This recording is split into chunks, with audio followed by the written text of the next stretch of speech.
Is it going to be a deal or no deal? I suspect you probably don't have the answer to that just yet, Mr. Raab. Good to see you this morning. Well, let's just start with a very straightforward question. Where are we as of 8:30 this morning in terms of those negotiations? Well, look, I called in to check in with our team out in Brussels. They've worked incredibly hard.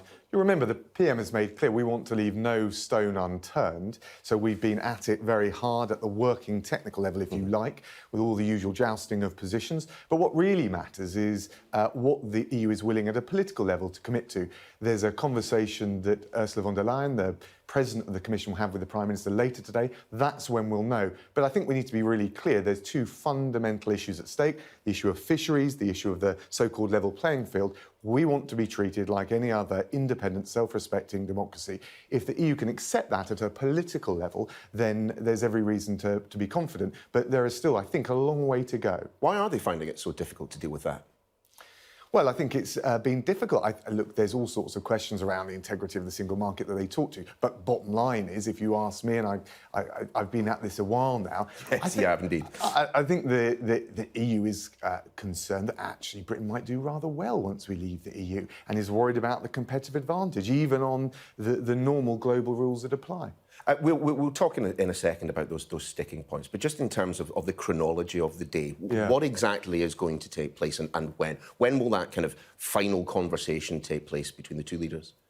Well, the exact timing is not quite clear yet, but it'll happen later on today. I think it's important. It doesn't, the technical talks matter. Getting creative solutions, understanding each other's positions really matters. But what ultimately is required at this 11th hour of the negotiation is moving the political logjam. That can only happen at the level of the Prime Minister and Commissioner von der Leyen. So it is all about the leaders today. It is all about some injection of political will from both of them, you see it? Well, look, we've been stuck on those two particular points. If the EU moves substantially and can alleviate the concerns that we've got about the way we're being treated, not like any other country in the world, on the EU's own terms, that can't be right. We can't accept that. But if the EU can find its way to treat us like a normal, independent third country, I think there's every reason to feel confident, but we are not there yet. And I think that's why that conversation is so important. Is there the opportunity for discussions to go beyond this evening? If there is a deal to be done, we're hearing, the Prime Minister, exerting every muscle that he possesses, stretching every sinew. It does rather strike me that if that is the case, then, you would be open to continuing talks beyond this evening. Well, I can't close the door on it, but I think there is a way that the EU's got to go to give us the reassurance on those 2 points. Of course, if we're 99% there on the outstanding issues, you wouldn't want to leave, as I say, any stone unturned. But I think it's quite a high bar. Let's talk then about the level playing field. Just to explain, do you have an objection to, in circumstances in which the European Union and the United Kingdom, that there was divergence, in terms of standards? Do you have an objection to, an increase in tariffs in those circumstances, just a blanket objection? Or is it the unilateral means by which the European Union would be able to apply those tariffs as things stand? Two issues. First of all, are we bound to follow not just EU rules now, which is difficult to accept, but also in the future, when we don't know what they were, when we wouldn't have any say in them, when we wouldn't have any democratic accountability? We can't accept that. Of course, most free trade deals have global style level playing field commitments, basically political level, high level commitments. That's fine. We'd accept the ones that are there for Canada. We understand the concerns around that. Secondly is the way they're enforced. We presumably, I would have thought on all sides, want to narrow the issues, if any disputes arise in the future, to preserve the relationship. I don't think you want a nuclear sort of style reaction where tariffs go up, where we're back in the same old drama and soap opera every couple of years or even sooner than that, just because there's a particular issue around a particular sector. So I think it's about making sure we've got a relationship that we can preserve and nurture that isn't actually going to continue to be a thorn in both our sides. So it does seem then, at least in terms of level playing field, that there is a way out of this for both sides. Now, whether that is some joint UK-EU body or some independent arbitrator, why have the EU proved so resistant to that? Well, look, there's definitely a way out. It's whether there's the political will on the EU side to accept that we will not be treated differently from any other self-respecting, independent economy in the world, nor indeed different from the way that they would expect to be treated in their negotiations. So I think it's a pretty high-level political commitment. But the trouble is for the EU, and we respect both the integrity of the single market, but also the practical challenges, is that they're nervous that the UK actually could do rather well, that we may actually thrive. They're worried about that as a matter of competitive advantage. That's not a grubby thing for them to be concerned about, but of course we can't pretend that we're not going to make the very best of Brexit. But they're also worried about the message it sends within the EU. Sure. We understand those equities, but actually at the end of the day there is a win-win here, and that's what we're striving for. But if you look at the words of, amongst others, Mark Rutte from the Netherlands, I mean, he makes it clear that in his view, it's not just any divergence that would trigger the imposition of tariffs. It has to be across a range. It would have to be of a significant divergence for anything to kick in. I mean, they're not saying that we can't tinker around the edges, but that we have to stay within the broad thrust of what the EU's kind of conditions are. Well, look, Mark Rutte's one voice. He's normally pretty pragmatic. We're normally quite close to the Dutch on these matters. We've been close allies over the years, but there are plenty of other voices. But the bottom line is this. Are we pegged? Are we required to follow EU rules past, present, future? And do we have a situation where, when we're exercising the normal controls over our own laws, as any democracy does, we suddenly find there's this torpedo of tariffs that threatens the relationship in the future? It doesn't seem to me a particularly healthy way to go about things. Isn't there a really simple fix to the issue of fishing? Perhaps not a simple fix, but there is a fix there, which is allowing some form of access to the European Union to our waters for a limited amount of time. I mean, the noises from government seem pretty positive towards that. Yeah, but what you're not going to do is allow a decade to go by with us only controlling a fraction of our fisheries. I mean, look, and let's remember on some of these things, some of the proposals, some of the suggestions that have been put to us are pretty outlandish, frankly. They don't get more reasonable by repetition. So what we need is movement. We need some flexibility. Actually, on the positive side, if you look at the Joint Committee, which was dealing with the outstanding issues around Northern Ireland, we've had some progress this week. That's created not just, I think, some important reassurance around the issue of Northern Ireland, gives us a sense, actually, we can get there. But we'll need that same flexibility and pragmatism on the FTA. But let's talk about what happens if the talks break down. We've heard the Prime Minister on a number of occasions talking about this. I just want to show you one quote that he gave at the end of last year, in fact. Clearly there has been an emphasis on getting the trade deal itself. But if we can bring up those words from Boris Johnson, this is what he actually has to say. And it's all to do with getting a deal. Can I absolutely guarantee that we will get a deal? I think I can. The possibility you're alluding to, no trade deal, simply will not happen. I mean, what went wrong? Well, we agreed the withdrawal agreement, so we got a deal with the Northern Ireland Protocol, and the EU offer to us, written down in the political declaration, communicated to me way back when I was negotiating, was that we would have a free trade deal on a Canada-style terms if we resolved the Northern Ireland issues. So that was based on, oh, we've done that. Now we expect to be treated like an independent third country. We'll take the Canada or the South Korea type model of an FTA. And frankly, the goalpost shifted from the EU side. Well, you should have been presumably aware of the fact that that could happen. I think the Prime Minister was presuming good faith. But look, we can't give cast iron guarantees about In what way is the European Union acting in bad faith? We can't give cast iron guarantees on what the EU will do. But I think if they've said, as they said to me, as they said to the Prime Minister, if we resolve the Northern Ireland issues, we agree the withdrawal agreement, the money and things like that, the separation issues, there's a free trade deal, Canada-style, to be done, I think we're entitled to say, well, we're going to hold you to that, which is all we're doing. Surely, though, the Prime Minister might better have said that rather than, can I absolutely guarantee that we will get a deal? I think I can. Well, I think he was exuding the optimism and the confidence. Which he often does, and it lands him in hot water like this. Well, and he's showing his steel and his metal that actually we're not going to just lie down on two such important principles. But actually we've gone into this with a spirit of pragmatism, with optimism, goodwill. What we've just found at the last analysis and at the last stage, the EU has found letting go of its control over the UK very difficult. I think emotionally, politically, if you like, they've got to come to terms with that. It does rather feel that this is the point at which we are moving from saying we enter into these negotiations with good faith to saying, look, it's not our fault.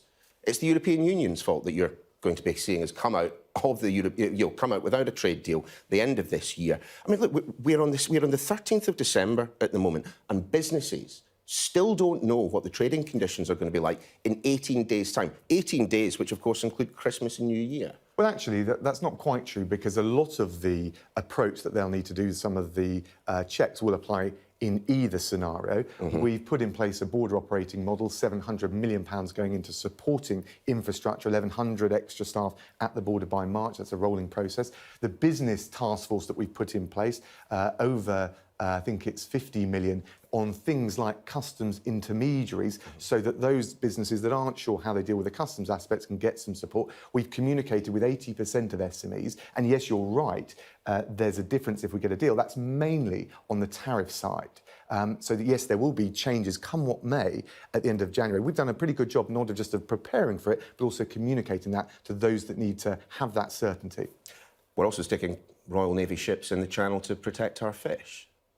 Well, look, this is one of the ironies. If we leave without a further deal on WTO Australia-style terms, the French and others will have zero access assured to UK waters. But as we're trying to get a trade deal with the European Union, why are the front pages of some of the right-wing tabloids carrying headlines about gunboats and kind of raising 2 digits towards the continent?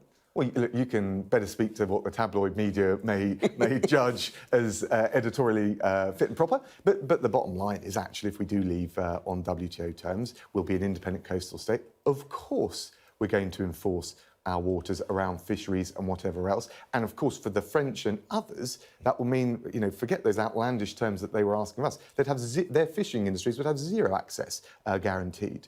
Can we, though, not for the 17 million plus who voted for Brexit, just inject a degree of honesty in all of this? There will be people who voted for Brexit who will lose their jobs as a result of a no-deal exit from the European Union. It's just a simple statement of fact. And many of them will still continue to support Brexit. So perhaps we'd like to hear from government ministers this morning.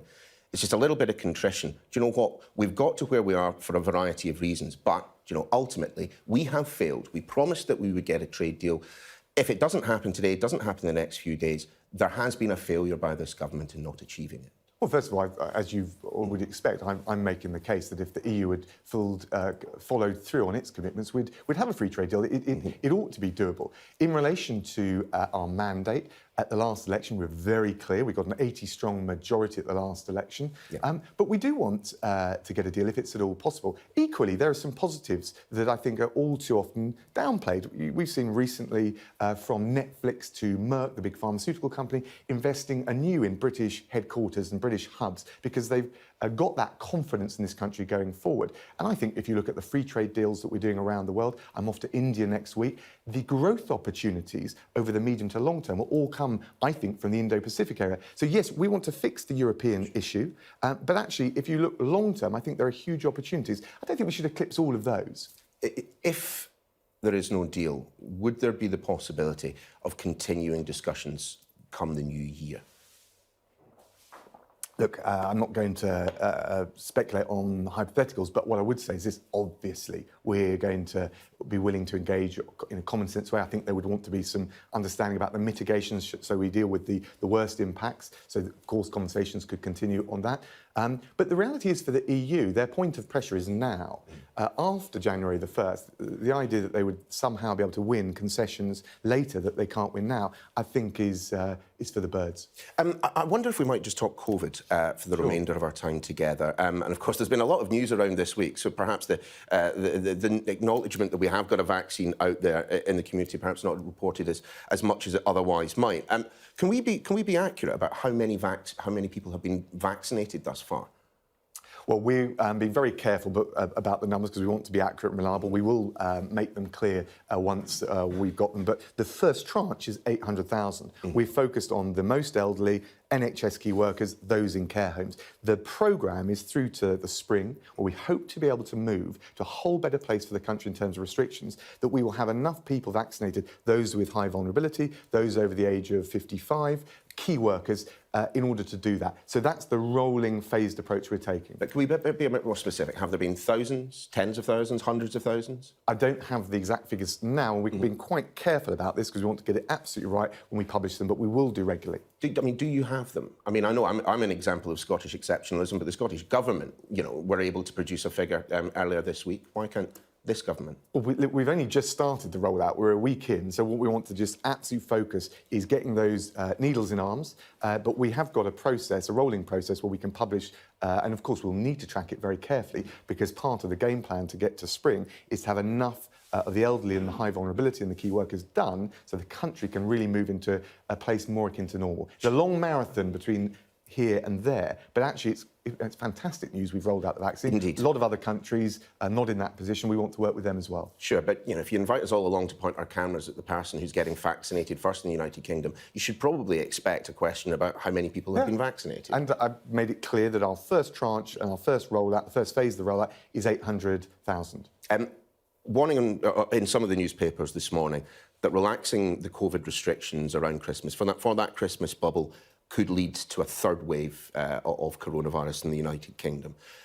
Does the government keep that Christmas window under review? Is it possible that Christmas might not be on, given the way that infection is going in various parts of the country? No, but it's right to be concerned about the state of the virus. We're not yet there. As I said, we've got to bridge to the spring, and that's why the tiered approach, which is stricter in localised areas than we had before, is in place. And on Wednesday, there'll be a review of it against 5 criteria. Hopefully some can come down, but if necessary, others can go up the tiered approach. But the bottom line is we must keep control of the virus, keep it coming down. I think just in relation to Christmas, it's been a really tough year all round. Telling me. Everyone's felt it. I think people do need that 5-day window over Christmas to spend a bit of time with their loved ones. And I think at a mental health level and emotional level, people do need it. That slack over that, it's only a 5-day period, is built into all of the other approaches that we're taking, which is why we've been tougher, more restrictive in the tiered approach. I get that, but for a government which self-describes as guided by the science, I mean, if the science is telling you that 5 days of freedom over Christmas will lead to a third wave, I just wonder why the option of removing that Christmas bubble has been taken off the table. Well, that's not what the scientists have advised us. What they've said is if you want to have that 5-day window, you've got to be really careful between now and then and thereafter. That's why we've got the tiered approach, buttressed by mass community testing, which if you look in, say, Liverpool, got the rate of coronavirus down by, I think it was around 2/3, 3/4 in fairly short order. So we've got the tools, and that does allow us just to take a little time with our loved ones over Christmas. Yeah, well, I wish you a very Merry Christmas when it And comes. you. Dominic Raab, lovely to see you this morning. Good to see you.